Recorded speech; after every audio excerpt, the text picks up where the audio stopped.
I read the news so that you don't have to.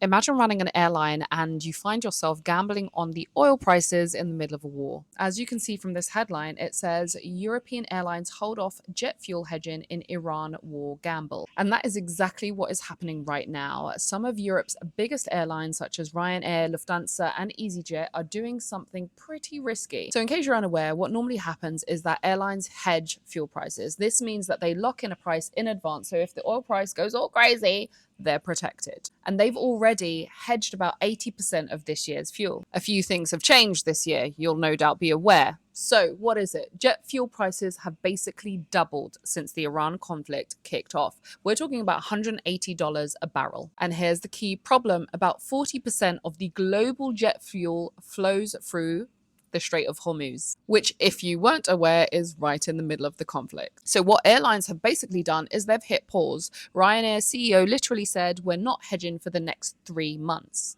The translation: they think that prices will drop soon and they don't want to lock in expensive fuel right now. Do they know something that we don't know? Why do they think these prices will fall? It's a very good question. Well, markets are just basically betting that the war won't last forever. So basically, airlines are hoping that prices spike now, they fall later, and that they can lock in cheaper deals when they fall. What they're doing is trying to time the market. Why is this risky?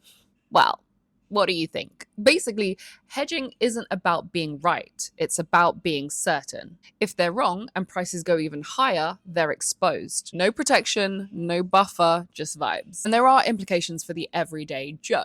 Of course, because your flights could become more expensive. In fact, airlines have already warned that ticket prices are likely to rise by the end of summer. Fuel is one of their biggest costs, and so if it goes up, you're definitely paying for it. And this isn't just about oil. It's a bet on how long the Iran conflict lasts, which is not exactly predictable. This once again shows how fragile global systems are, because one choke point, i.e. the Strait of Hormuz, and suddenly flights in Europe get more expensive. And that just shows how interconnected everything really is. So airlines are out here trying to do what traders do best, trying to outsmart the market. Sometimes that works, but sometimes you don't hedge and the market humbles you.